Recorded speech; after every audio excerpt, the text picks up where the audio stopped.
It was nearly midnight when Michael found himself driving down a desolate highway. The road stretched endlessly, flanked by dense trees on either side. The only sound was the hum of his engine cutting through the heavy silence. Then he saw her. A figure stood by the side of the road, illuminated by his headlights. A woman in a white dress, motionless, her head slightly tilted.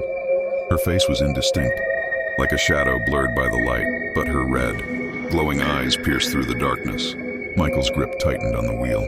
Against his better judgment, he slowed down. As he neared, the woman raised a pale, trembling hand and waved. A chill crept up his spine, and he sped past her. Relief washed over him until he glanced at his rearview mirror. She was there, sitting silently in the back seat, her face turned toward him. Her smile stretched unnaturally wide, revealing jagged, bloody teeth. Michael slammed on the brakes and whipped around, but the back seat was empty. Heart-pounding, he drove on. The road grew darker, the trees more imposing. Suddenly, the woman reappeared, standing in the middle of the road.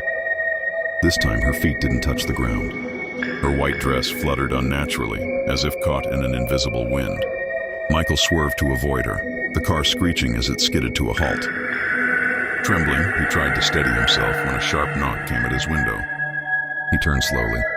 The woman's face was pressed against the glass. Her eyes cold and lifeless, her smile still there. "Let me in," she whispered. Michael screamed, stepping on the gas and speeding away. The road ahead stretched endlessly, but it never changed.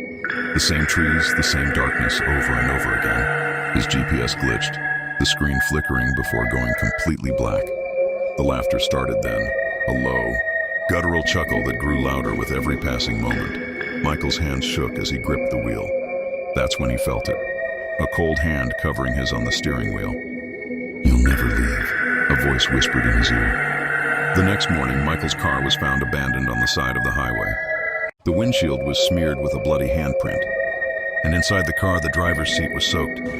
No trace of Michael was ever found, only a faint echo of laughter that seemed to follow the wind.